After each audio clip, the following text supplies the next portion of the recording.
Euzu billahi mineşşeytanirracim. Bismillahirrahmanirrahim. Rabbi şrah li sadri ve yessir li. Rabbi şrah li sadri ve yessir li emri ve ahlul ukdeten min lisani yefkahu kavli. Selamun aleyküm ve rahmetullahi ve berekatuh. Inshallah we will continue with the fourth point in 11th flashes. 11th flash. This is from the book Flashes. And we've been studying the prophethood with the 11th flash. We started with the Sunnah, the practices of Prophet.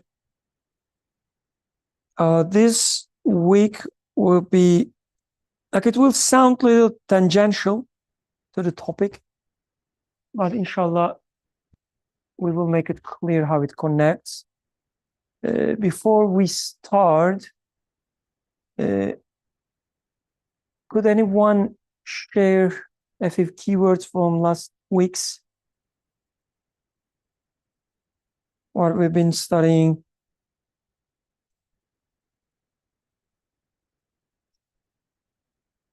In general, it doesn't need to be long. Very short. Okay, Jazakallah, that's the spirit. She just arrived and already ready. Inshallah. Assalamu alaikum. I think some of the points that I remember from last time were thinking about what the relevance of the Sunnah is to my life amidst all the other sort of paths there are. Like even if I call myself a believer, like do I really hold the Sunnah as a in a high place in my life, and sort of seeing where I am amidst all the different like ways I can live my life. And then I think I also remember us distinguishing the Sunnah as like all the practices of the Prophet sallallahu alaihi wasallam as like this whole combined thing, rather than just the legal terms of like this is permitted and this is not permitted. And so I think we were really just talking about what it means to follow the Prophet and his practices, and like trying to understand like his method over everything else, and then trying to apply that to my life. And I think also one major point was about understanding the Prophet ﷺ as the perfect student of the Creator. So in my relationship with the Creator, I should be following the Prophet as this like perfect example who understood sort of the education that we're in. MashaAllah. Every week I ask myself, like, did we cover this text properly after the discussion? And every next week, Zarin make me say that, okay, mashallah, it seems we did cover. Jazakallah. Okay, so just a reminder that the 11 flash is covering, it's a tafsir of two ayahs, right? So one was maybe the main one, Bismillahirrahmanirrahim. قل إن كنتم تحبون الله فاتبعوني يحببكم الله. If you, let's say, if you love Allah, then follow me, and Allah will love you. Allah loves you. That was one ayah, and then there was another ayah, and the fourth point that we will read, inshallah, today will be tafsir, the interpretation of the second ayah, which is Bismillahirrahmanirrahim. فَإِن تَوَلَّوْا فَقُلْ حَسْبِنَا اللَّهُ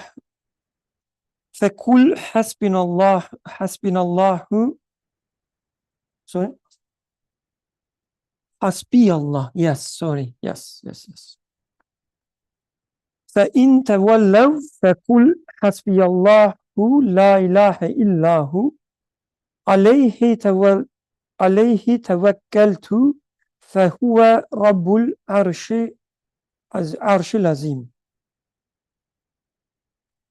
If they leave you, say that Allah is enough for me, to him, and then other than Allah there is no God, and to him I rely on, and he is the Rabb, the Lord of the great throne. Would you translate the Arshul Azim? And this fourth point will be interpretation of this ayah. Okay, so just to give you a very quick roadmap, let me start from the reverse this time. So he will say that the first part of this ayah, which says فَإِن تَوَلَّوْا, is that so? Yeah. فَإِن تَوَلَّوْا, if they leave you. Okay. So he will interpret this part mainly, if they leave you. He will say that, okay, this ayah will have two, let's say, levels of, there are two levels that we can understand. One, the direct interpretation is referring to Muhammad alayhi salatu wasalam and talking about the people around him if they leave him. Okay, the people around him, if they leave Prophet Muhammad alayhi salatu wasalam, he is instructed to say, the God is enough for me. And then the second interpretation, he will say that it's also talking about everything in the creation when he says, if they leave you. The they may refers to everything, the people leaving you by dying, for instance, your moments leaving you, and so on and so forth. If you are saddened with this fact, then here is the recipe, he will say, and then he will apply it to himself. Okay? So this is how text will start. He will talk about himself, his darkness, and then how this ayah illuminates this darkness, okay, through these two aspects. And then while doing that, he will hint some, you will see, clues about how to approach Prophet and his life, and the ayahs referring to Prophet, how we should approach them, how we should benefit from them. Okay, that will be the main topic that we will study today, inshallah. Let's start reading. If we have a volunteer like Natalia, for instance, as a suggestion, and it seems she's volunteering. Jazakallah.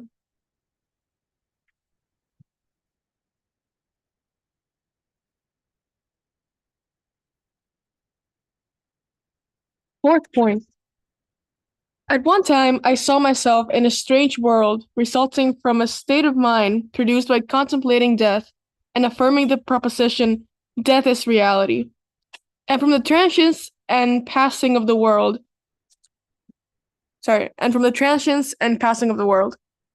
I saw myself as a corpse standing at the head of three huge corpses. 1. I was like a tombstone at the head of the material corpse of all living creatures, with which I was connected through my life and which had entered the grave of the past. The second, in the graveyard of the globe of the earth on the face this century, which was a tombstone at the head of the vast corpse buried in the grave of the past of all the species of living creatures with which mankind is connected through its life. I was a point that would be swiftly erased, an ant that would swiftly die. The third, since the universe is certain to die on doomsday, that is how I saw it. And in addition to seeing myself in terror at the death agonies of that vast corpse, in wonder and astonishment at its death, my own death too, which is certain to occur in the future, appeared to be happening at that time. In accordance with, and if they turn away, to the end of the verse, on my death, all beings, all my beloveds, turned their backs on me, abandoning me and leaving me alone.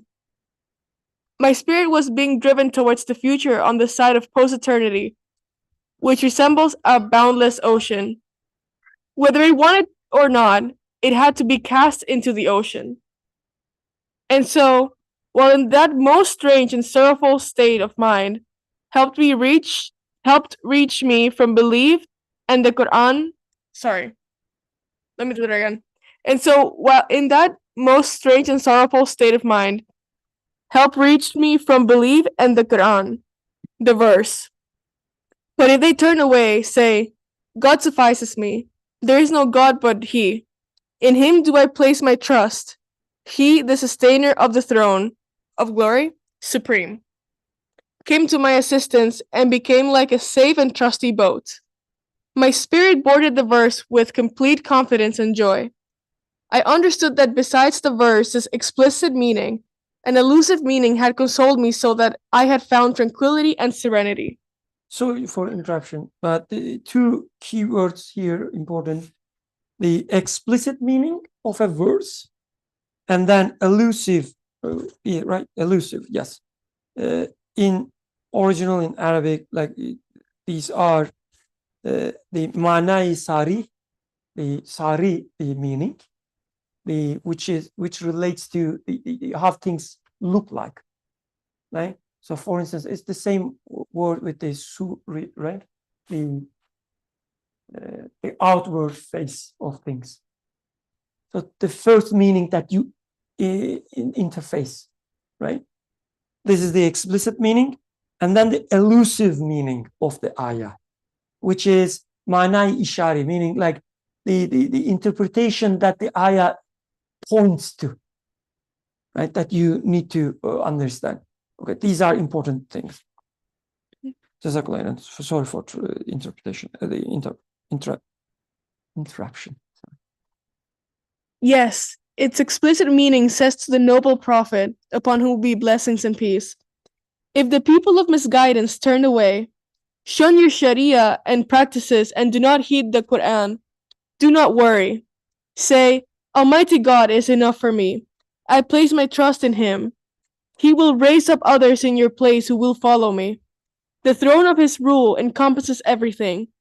The rebellious cannot escape outside its bounds, nor do those who seek assistance remain unaided.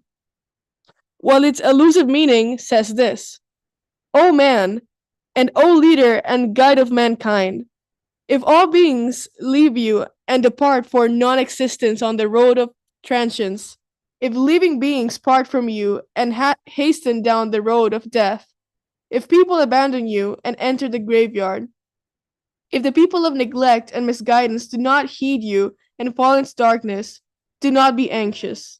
Say, Almighty God suffices me. Since He exists, everything exists. And so those who have departed have not gone into non-existence. They have departed for another of His realms. And out of His infinite generosity and from among His innumerable soldiers, that owner of the sublime throne sends others in their place. And those who have entered the graveyard have not been annihilated. They have departed for another world. He will send other officials in their place, and He can send obedient servants who follow the true path in place of those who fall into misguidance. Since it is thus, He takes the place of everything. All things cannot take the place of His regard and attention. And so, by means of this elusive meaning, the three awesome corpses which filled me with terror took on another form. They became a wisdom displaying passage, an instructive excursion, a journeying for the performance of duties, a demobilization and a charging with duties, whereby the universe is shaken up and comes and goes.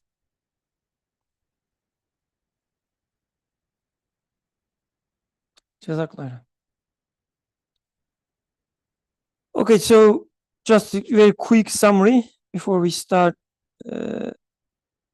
discussing in details. So it started with like this text, like when you carefully read it, has very important aspects. Right? It teaches us quite a few the methodologies to approach things. The one, he started with teaching us how he read Quran. Okay? He started from his experiences, how he feels, what he understands from the reality, and matched it to Quran to get guidance from Quran. Okay? So he read Quran, he reads Quran in the light of his experiences, the creation. So the one thing, the important example he gave at the beginning. And then he talked about two ways to approach, again, Quran, the Quranic ayahs, right? One is reading them and seeing the explicit interpretation, the meaning, which is a true meaning. It is there.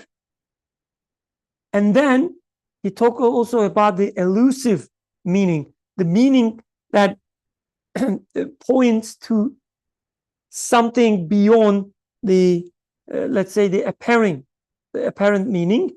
And the word elusive is also important because it's eluding something in your life. Okay? This ayah, pointing to something in your life or in Prophet's life. Okay?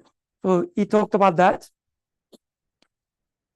And then he also gave us an example of how to approach, again, the Prophet's life, how to benefit from Prophet's life, how to benefit from ayahs that seemingly only refers to the Prophet himself.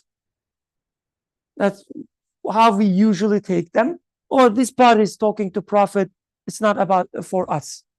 He says, no, yes, it is talking to Prophet in two different ways. And one of the ways directly applicable to my life as well. Okay. Have to read Quran, have to understand the ayahs of Quran, have to approach Prophet, his life, and the ayahs that talks about Prophet. So three important things he talked. Of course, in addition to the let's say the explicit meaning of the text itself, which is what to do when you are in a sort of full, let's say, the condition. Let's start discussing the text, inshallah.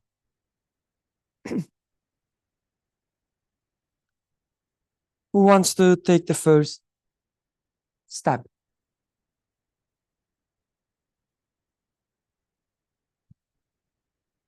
You're forcing me, Zah, like with all your facial expressions, saying that no, not me.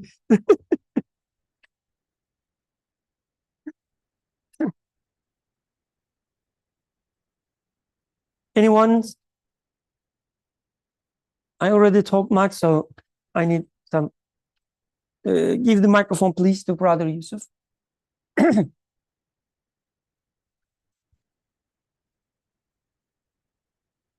So, no comments, no questions. Just I would like to highlight the beginning part.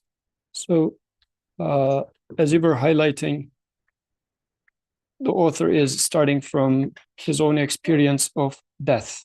Death is a reality. And this is a topic that time to time I try to talk with young people, like college students. And it looks like they say, what is the word? Well, they say nobody is thinking about this stuff. And ignorance is bliss, is what they are mentioning. So, but author in here is depicting a picture in which he saw himself in a strange world where he himself is like a tombstone. In this case, he's comparing his self to, let's say, past 30, 40 years. Because there's a 30, 40 years of mine which is gone. And the moment, the Yusuf in here, which is standing as if like a tombstone, but the remaining 40 years of Yusuf is already laid down, they're gone. So I'm a tombstone of myself, in a sense. Then he talked about the century, the entire universe. And he says, I'm so insignificant of a thing, and I'm about to get perished momentarily.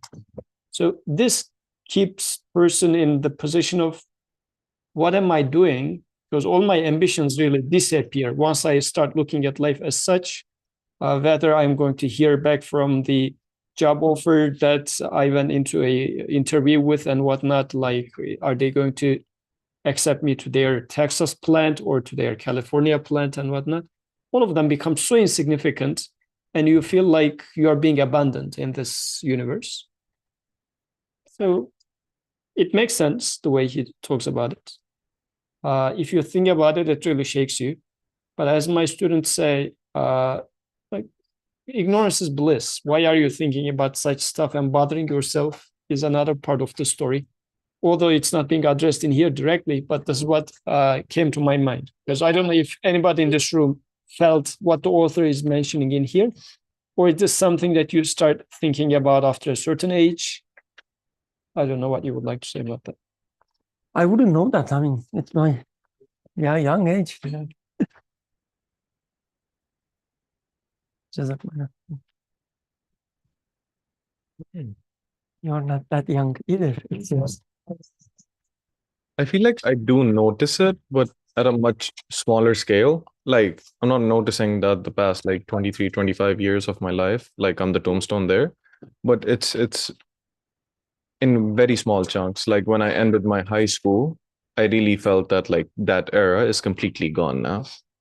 And I feel like now that I'm about to graduate, I feel that with my college life. Like I feel some sort of like end happening there, which is, it's also a little scary in a way that like all this time it's like in this moment, all the time it seems very insignificant that it's already passed. So I feel like when you reach an older age, like that's where you, I guess, start panicking, because you lived those 60, 70 years, but in that moment they feel very insignificant, they feel very small, because you feel like your life just fleeted past by you. So I feel those in small increments. Jazakallah. So, like, if we even take it one step before, so you started from the very beginning. So I'm starting from the very beginning of the beginning. Like when he says that one time I saw myself in a strange world. So obviously he's talking about, let's say, not the imagination, but he's thinking, contemplating about something he'd been through, right? And I think that's the important, like the most important thing here, especially in our day and age, because today we are kind of like programmed not to contemplate upon anything in our lives. Like the things happen and they pass. When you feel cold, for instance, you don't think about it. You just feel cold. And then when you feel warm, you forget about it. The fact that you can feel cold or anything, it's not something, even worth to think about it. As if you feel sad, and then you just feel sad. You say your friends that, oh, I feel sad today, just don't, bother me. You wait until the sadness passes, and that's all. When you are happy, you're just happy. You don't think about it. You just, live happy for a few minutes or hours and wait until it passes. When you think about it, all your life is like that. When somebody starts questioning things, for instance, you would find it very strange. Well, what are you talking about? This is a philosophy, you would say. Right? So when somebody passes, for instance, like dies, you feel sad if somebody, close to you. You never question why you feel sad. She's not even here anymore. She doesn't exist, right? From one perspective. Why you feel sad? Like this doesn't make sense. You don't question this. It's so, yeah, of course you feel sad because I used to love her. What does it mean? You don't even question this. Questioning such stuff sounds crazy. Your life, just live it, let it pass, and then be prepared for the next moment. That's how we live our lives. But to make sense of anything in life, especially when it comes to Quran, the first thing you have to do is first start questioning your life. What is happening in my life? What just happened? He says, I felt bad. He could say that, okay, I feel bad. Let me go and chat with my friends and then heal the message there. He could do that, right? Let me go play soccer so that, this sadness will evaporate. He could do that. He said, no, I feel sad. There must be something there. And he started digging. I feel sad for this reason, that reason. And what does this tell me? And he realized that this sadness brings a very, let's say, help me with the words, fasting, devastating news. The sadness actually brought to him even sadder news. And then he found himself in a complete darkness. That's his reality. He just realized. And then started asking for guidance, light, help. When he started asking for help, Quran helped him. If he didn't go through this path, if he simply went and played soccer with his friends, don't look at him. Just an example. Let's say play basketball, okay, with his friends. Just basketball. Then Quran wouldn't mean anything. This ayah wouldn't mean anything to him. As a scholar, he would just read the ayah. He would say, oh, yeah, there's such a grammatical structure there. Or he's referring to, this event in the history. It's about what happened to Muhammad والسلام, at that time and so on. He would do that as a scholar. He would say, okay, I understand this ayah. But what this ayah means to him would be just empty. It all started by what? Taking his life and his feelings serious. When you feel something, don't take it as just, I feel it, it's emotion. It happens. It's automatic, whatever. Don't take it that way. Just think about it. What it is.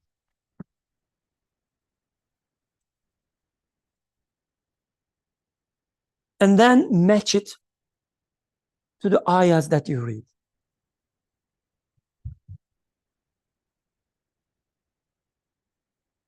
Because that was the first thing, at least I saw it as very important. I think this is the same thing that Imam Nursi then refers to later on too, when just talking about reading the Quran, where there's the explicit meaning that you once just read it without contemplating it, you just get that understanding. But after you go through the contemplation, after you try to understand, given your experience and stuff, that's when you get to the elusive meaning, which is the one that's supposed to provide you with the tranquility given your situation. Yeah. When you match your reality, what you experience, with the Quran, then you get the elusive meaning. Then it starts talking to you. Like you have to match the creation to the Quran. Some scholar says for every verse in Quran, there is an action outside. Right?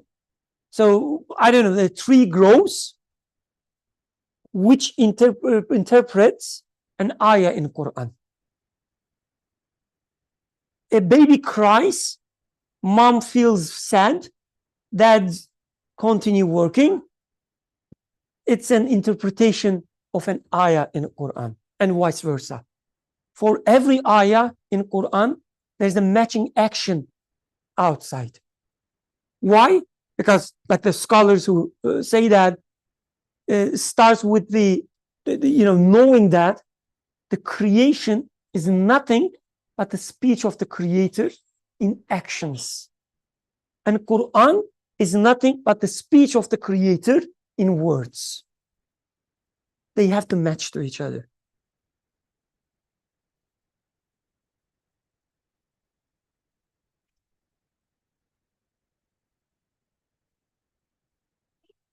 Abdurrahman, please.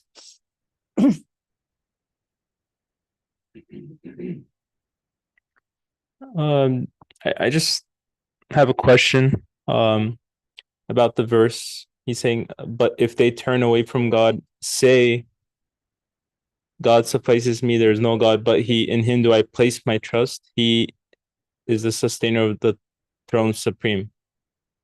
And I mean, he gives like the foreground, like, there's death, like things are leaving me. I mean, there's the death of everything around me. The world is going to forget me. Everything's going to die, which gets you in a certain mood. But then I'm thinking of the things we're talking about. When things turn away from me. Okay, I'm not going to try to move my hand. When things turn away from me, I feel a sense of loss. I feel a sense of, okay, now I need to do something, and whatever left, go grab it or go fix the situation. I feel the need for action, I guess. I feel the need to remediate the situation somehow. So I'm looking at the verse, and it's saying, if they turn away from God, it says stay. It's saying, I'm sure say can mean many things, but say is a verbal, say it. Don't act upon it, I guess. Like say, God suffices me. There is no God but He. And I'm thinking, when I feel that sense of loss, when I feel that sense of things are leaving me, and I feel that sense of sorrow, is it like, how is it enough just to say, no, God suffices me? Like, what does that say mean? Like, how should I interpret this say? Is it just hasbunallah, and that suffices me? Or like, how can such a thing suffice me, I guess, is where I'm kind of trying to understand. Because the second part of that is, I feel that if I just say something, it doesn't solve the situation. In fact, I would say, if there's something wrong, I would think you just sitting around just saying something is being lazy. I would say, start acting. If don't say it, go act. I would say maybe like the verse, like in my mind, the way I would interpret it is like, oh, the verse should say, go live, like saying God suffices me or something. I don't know. Rather than just like the verbal emphasis. So I just kind of had that question.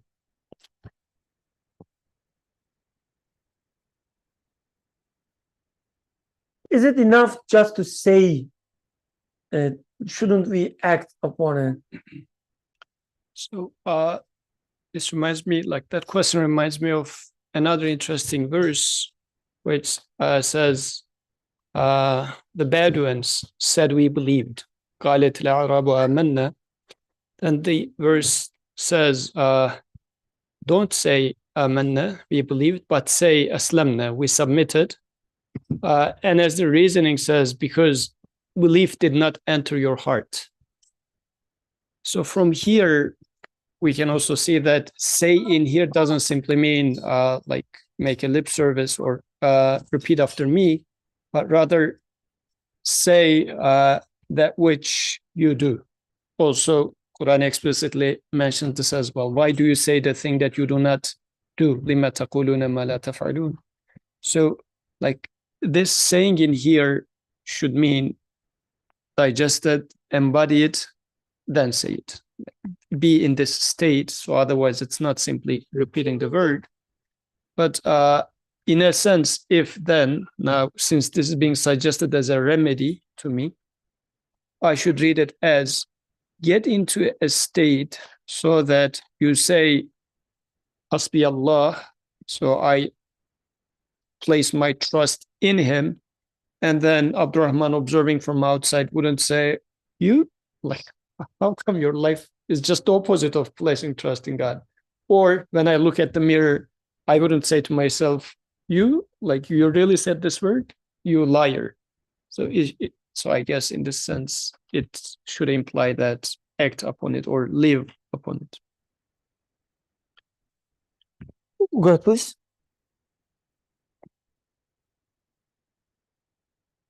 Does this imply that let's say something is going wrong, or I should just say if something is not as I wish it to be, something is wrong or something is lacking, there's something deficient in my life, then I should say, okay, it seems bad, it looks bad, but hasbi Allah, like, you know, God is telling me to seek refuge in him. I kind of believe that I should be able to seek refuge in him.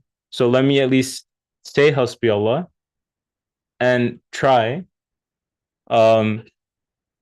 and maybe just keep going on my, you know, whatever, all these things that abandon me, just keep going on that path where things will keep abandoning me. Like, I mean, like, something practical is like, you can choose a certain career, or you can choose a certain, I don't know, setting or place. Like, these will have very real consequences for your life. So you can just say, you know, okay, these things will abandon me and looks like things will leave me, but I'll just say, okay, God is sufficient for me. And I'll, even if maybe I don't feel like it's sufficing for me at that moment or satisfying me, I just like try to follow that path. I don't know, to me, I guess the question part is, it feels a little like a leap of faith or like a blind trust a little bit. I'm trying to see, is it okay to have that blind trust? I know, like, it should not be blind, but does it need to start off with some sort of blind trust?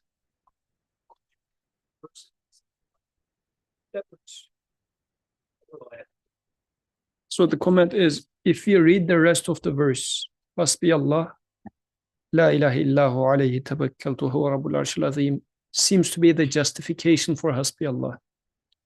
Like, I place my trust in him because La ilaha illahu alayhi tawakkaltu, to him I place my trust because wa huwa rabbul arshil azim, because he is the Lord of the throne. And throne in this case is going to be understood as wherever the kingdom of the creator is settled upon. So earth is his throne, air is his throne, I don't know, your cells are his throne. So him being the sustainer of this throne, this is why I am placing my trust in him. Like, look at the throne, how he is maintaining it. What share of this maintenance are you doing? So since he takes care of everything anyways, and you observe this, then you place your trust in him. So the verse is including the justification right there. So we studied this such starts in Quran, Qul, in Tuesday discussions a few times. And Yusuf, please chime in when you feel the need. You explained it a few times, I remember. But when Quran says Qul, it's not, it doesn't mean articulate. It doesn't mean say it. it means come to a state in which you say this. So for instance, this tree says that there is a artful creator who shaped all these branches and so on, who gives death and then life and then death again. That's what tree tells me. So when Quran says Qul, it's the same way. It's asking you that become this, so that you will say this, whatever that follows. When Quran says Qul Hasbi Allah, it means you should understand and live your life in such a way that with your actions, with your understanding, and with your words, you say Hasbi Allah. That becomes your truth. That's the Qul means in Quran. Qul huwallahu ahad. It doesn't mean articulate Allahu ahad. What does it mean? I don't know. I don't know Arabic, sorry. No. It means you should come to a position, a mindset that with your actions, with your words, everything you do, you say Allah ahad. Just like tree tells me that the Allah is the artful, you tell me that Allah is enough. That's what Qul means in Quran.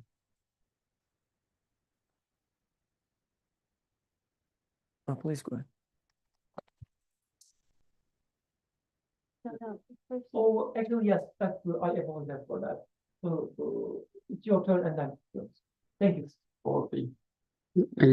I have a kind of clarifying question about the ayah. It says Allah is sufficient for me, and then yet if they should turn away, then tell them Allah is sufficient for me. So in this regard, is it saying that okay, all of this that exists, even if that I don't get it, I have my creator. So if I place my belief in my creator, that is fine for me. Even if I get this thing that I'm trying to get, or is that how what is being mentioned in this ayah? I don't care about anything else, since my creator exists for me, that is sufficient for me. I should not worry about anything else. Okay, great question. So would you like to first go and then? Yeah, I'll go. Yeah. Inshallah. Assalamu alaikum. Just looking at Imam Nurshi's explanation of the verse, afterwards, it seems to me this is my understanding at least, that we can look at the individual clauses of the verse, starting from the end and going backwards, if you will. So, the last sentence is, he is the sustainer of the Arshul Azim, right? And there, I guess it's saying it's posing to me the question of, do you recognize that everything that exists around you is under his ownership, is acting in his name, right? Including the things that you dislike, that seem to harm you or seem to shun you, right? They're all under his ownership. And because he says the throne of his rule encompasses everything. So this notion of divine ownership, right?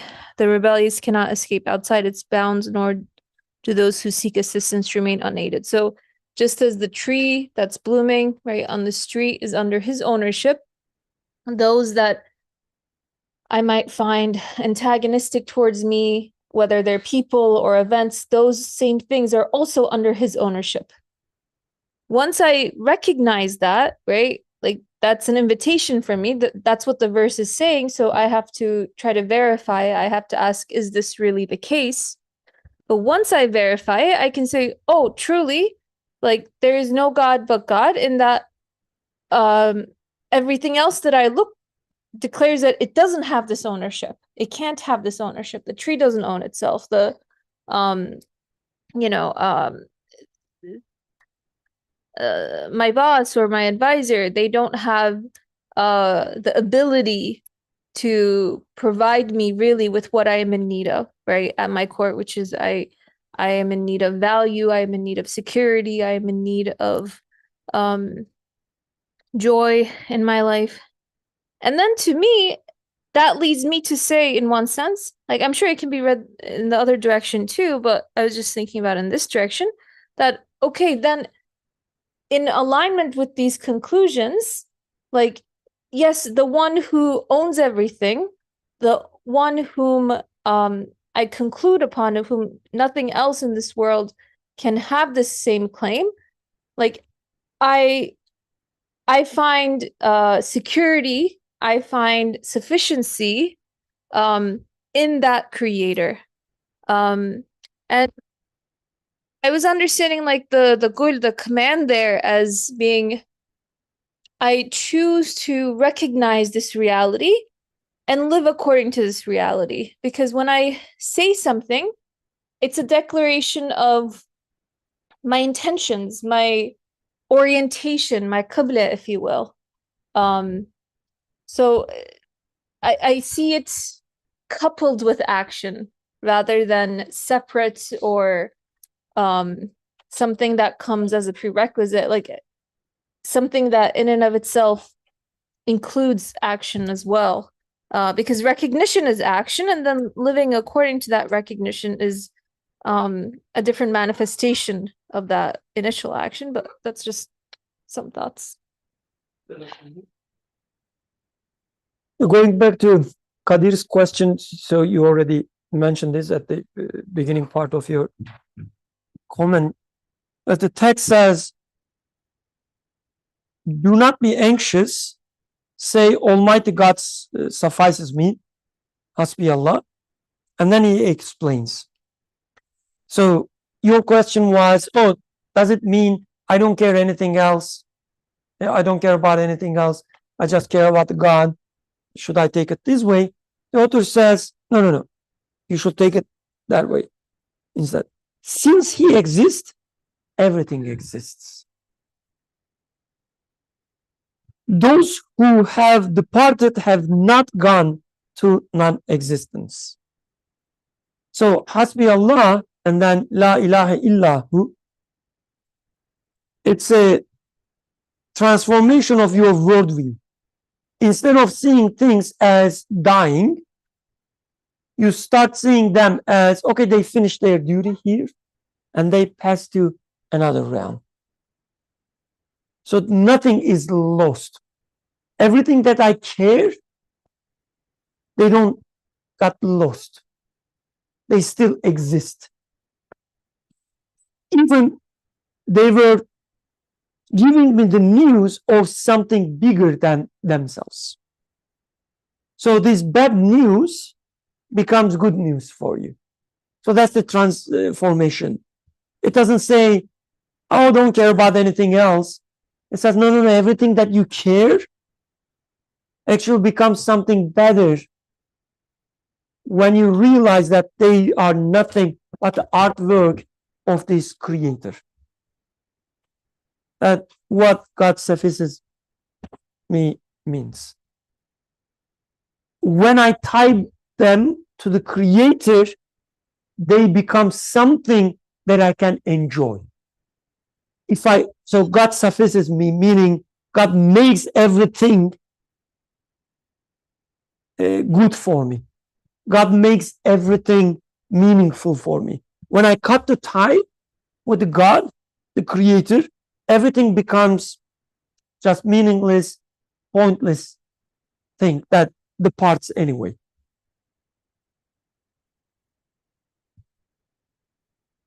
I think I understood his question in a slightly different way. That, correct me if I'm wrong, but like if you desire something in this dunya, like if you want a specific job and you Okay. don't get that job, then like is this for that moment too? that you're supposed to like think about the job as, you know what, like, no, God suffices me. I don't need that job to suffice me. Because even though like it's still something that you want, it's something that you desire in this world. But then this says, turn away and say, God suffices me. There is no God but He, and in Him do I place my trust. Like, is this what dua for that specific moment too? And are you supposed I to see, I not see, I care see. about those worldly things in that manner then? Like, are you supposed to get into a state where you don't really, like, it doesn't impact you that much if you don't get the job because you place your trust in Allah? I see. I have a comment about that, but let's hear others first. So before getting to the job, I was listening to Prophet's life yesterday, and there was this event where his son passed away, and then he was shedding tears. And then they asked, "Why are you doing it? Like, you shouldn't be doing this." And then he mentions that this is out of mercy. But there's an anecdote that he mentions in there. So he says, "Oh, Ibrahim, were the truth not certain that the last of us will join the first, like everybody is dying, we would have mourned you even more than we do now." And also he's referring to resurrection. Who is he? Sorry. Prophet. Okay. So like in this case, with this perspective, he's saying the child didn't die really, meaning die in the sense of death, annihilation, nothingness. So this is what in here when he says, since he exists, since creator, the God exists, everything exists. For those who have departed have not gone to non-existence. They didn't die really. They changed the realm. So this is one way to take it. But when it comes to job, let's say it's not a child that's dying, but it's a job prospect that's dying. Or you're a handsome person and you were asking somebody's hand in marriage and she turned you down. Ooh, like you're so badly crashed. And she's gone.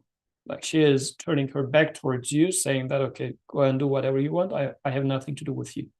Don't worry, it's her that lost. Yeah. So like in such a case, for example, how do you say, Hasbunallah wa ni'mal wakil, and what's happening in this case? So if I were to see this as my sustainer had been sustaining me, and she could have been of this sustenance, but if my creator chose not to sustain me with her at this moment, now I am with this interaction, like he could have given me this person, that person, or not give me anything at all. But with all these, he is attracting my attention back to himself, saying that, come back to me. What you need is with me. Like this reminds me of fasting. Now that we are fasting, what's the point of fasting? We ate the food, we left it in sahur time. Like we are now hungry. But what is the point of this staying hungry? What do we learn from this lack of something or leaving something behind? Because we left sustenance behind and we are supposed to take something out of this. How can we say Asbi Allah right now just because we are hungry? We can say that, yes, I am in need of food, and my sustainer, by lack of food at the moment, reminds me that I have been the one sustaining you so far. Come back to me by asking. Then, as I go with the rest of the verse, if I see that he says, Huwa Rabbul Arshil Azim, is the sustainer, the provider, the Lord of everything, then my worries about like finding food, not finding food disappears, because I would say, if and when the need arises, my sustainer will take care of it. This gives me the comfort because I do see that he is maintaining everything anyways. So the worry goes away, because the picture that he depicted at the beginning is a very worrisome, very dark picture. And this dark picture is happening because things went away and I'm also going away and nothing is coming back.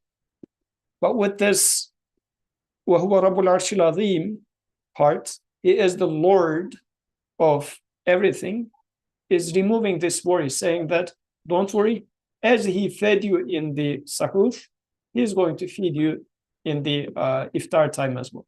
So if that person went away and didn't accept your offer, if this job didn't accept you, your sustainer is going to give you the thing when he sees it fit.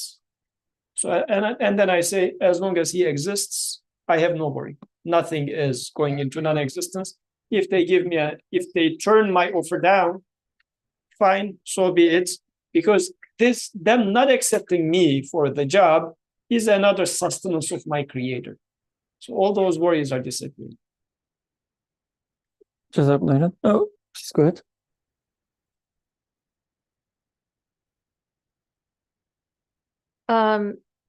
When I was a child, this phrase of hasbunallah, like the other version of it, hasbunallah wa ni'mal wakeel, I didn't know the meaning of it, but I associated it with the patience of adults running out, because my mother would say it if I hit her last nerve. You know, it was like a declaration, hasbunallah wa ni'mal wakeel. And so that was my association, like, that's okay, you've angered her now. But the reason why I mentioned this is not is because I appreciate now my mother's declaration of that, because I think I find it useful to think of it in these terms. Like, I enjoy my mother's compassion, I enjoy my mother's love and mercy. I think usually most of us do. That's the majority of cases. But for me to declare hasbi Allah or hasbunallah, right, in the face of my mother, for me means that yes, I will want to continue to enjoy her mercy, her compassion in my life, but inevitably, like, she will die one day, right? And of course I may die before her, but she may also die before me. And when she dies, that compassion, that mercy, that love that I enjoy, that I feel so in need of, will not die, right? So declaring that God is sufficient for me or enough for me means that this need that I have, whether it's for compassion, again, security or value or whatever, you can fill in the blank there. It might sometimes be given through the means of a human being like your mother, or sometimes, you know, sustenance given through the means of a job. And it doesn't mean that I can remove myself from those dynamics. No, and I don't want to. Like, it's not possible for me to live in isolation of those. But I recognize that they are not the source, right? And that with their demise, departure, or sometimes rejection, I will not be deprived of that which I'm in need of, because the one who's given that need is the one who is actively fulfilling it and has, by virtue of giving that need, also promised to fulfill it. So that's kind of one practical way, at least for me, that I'm able to understand it. And that, yes, I have these needs. I will apply for that job. I will seek out my mother's love. But I also, by saying Hasbi Allah, I recognize that they are not the source from which this need is being fulfilled and satisfied. And so it's not contingent upon them being there or them accepting me or what have you. And that's I think what Nursi is really explaining here. Like, that's the complete confidence and joy then that my spirit enjoys, or, you know, relishes in, that liberation, that freedom. Jazakallah.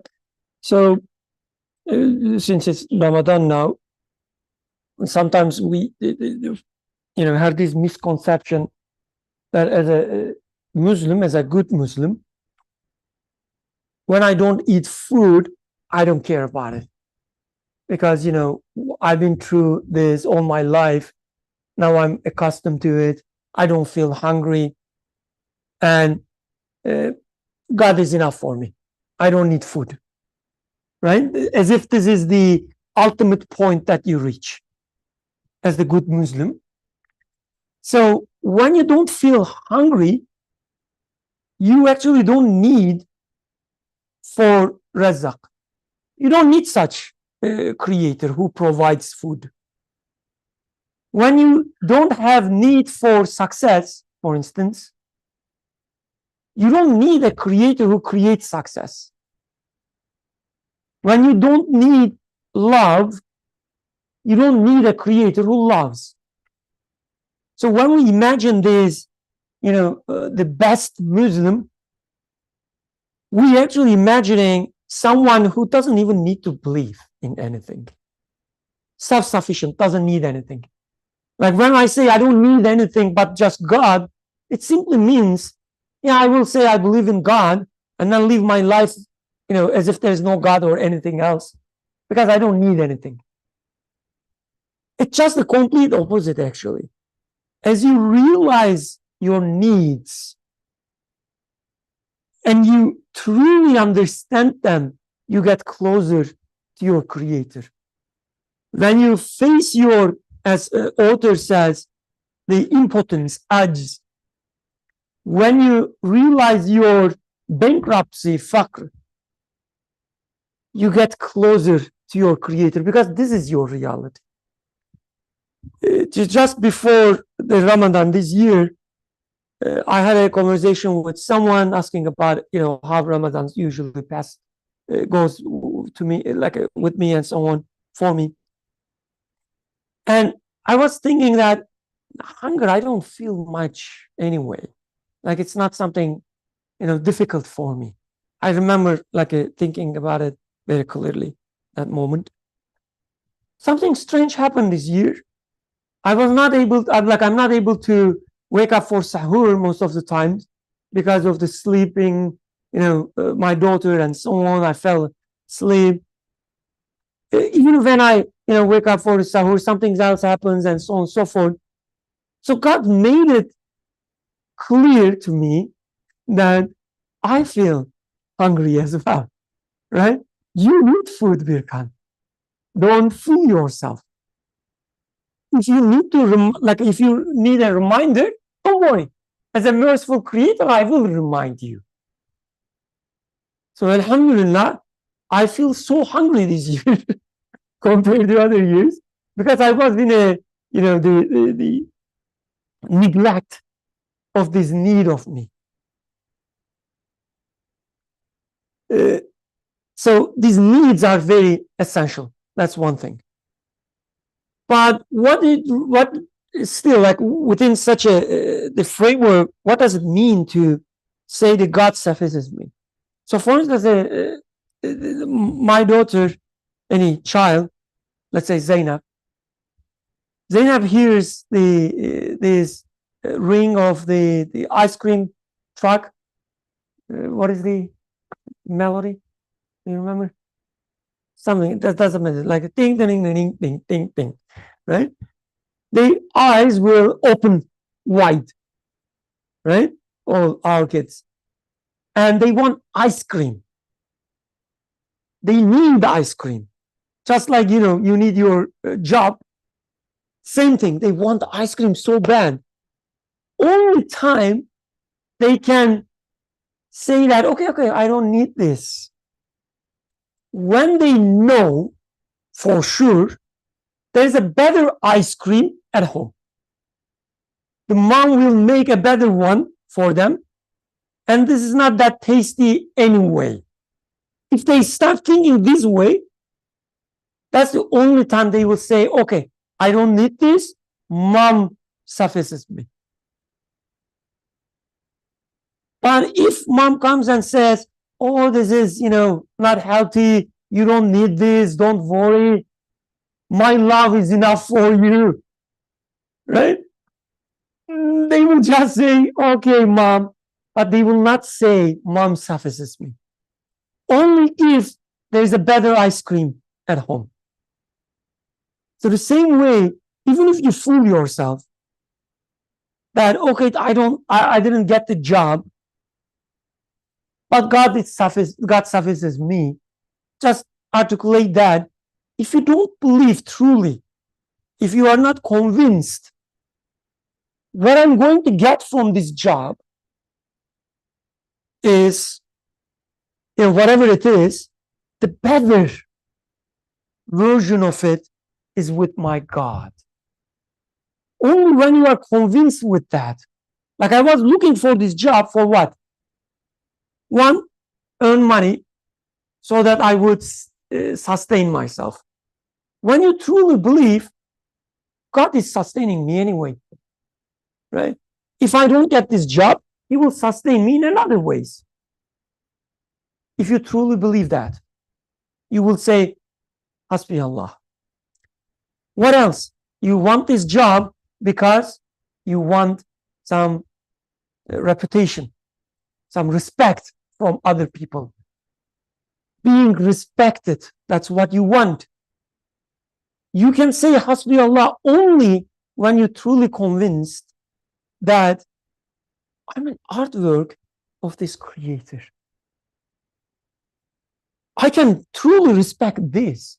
Everything about me, even the things that I assume to be ugly, are the most beautiful creation.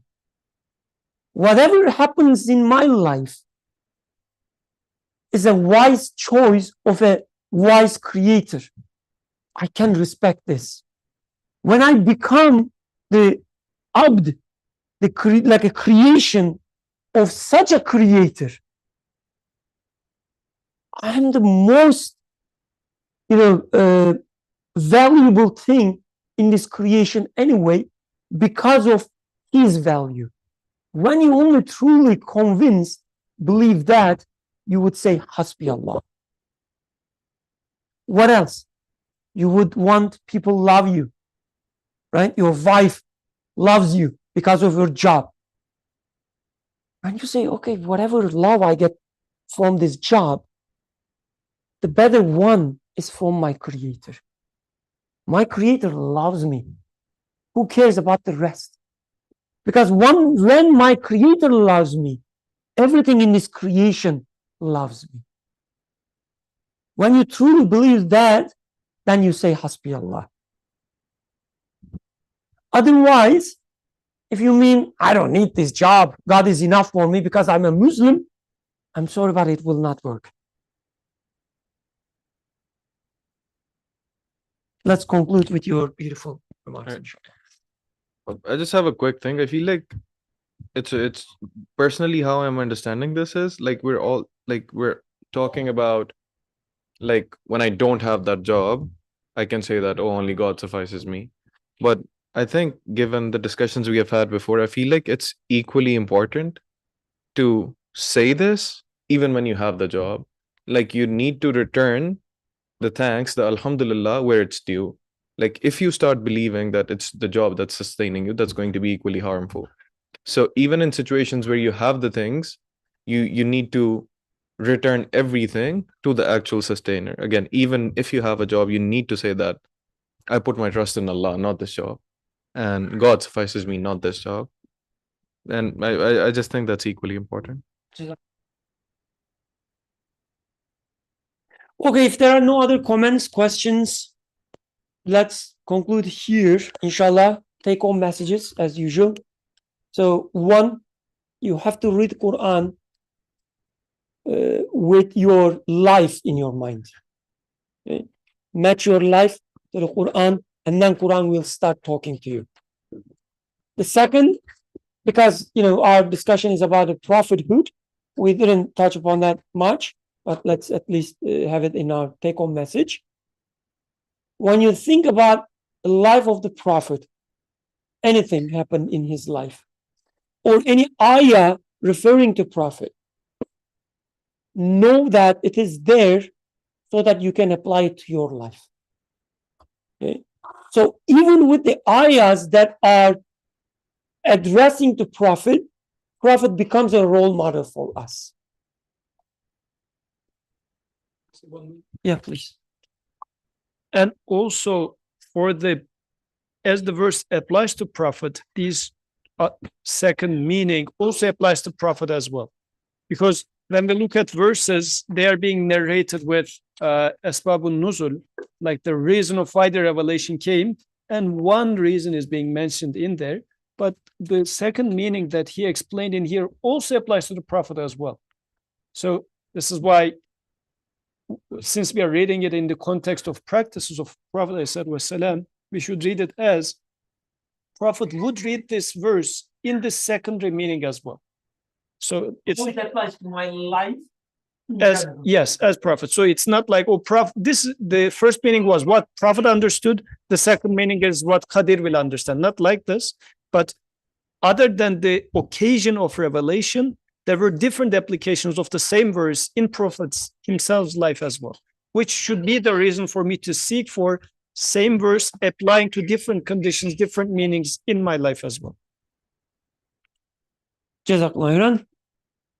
سبحانك لا علم لنا إلا ما علمتنا إنك أنت العليم الحكيم وآخر دعوانا أن الحمد لله رب العالمين. الفاتحة.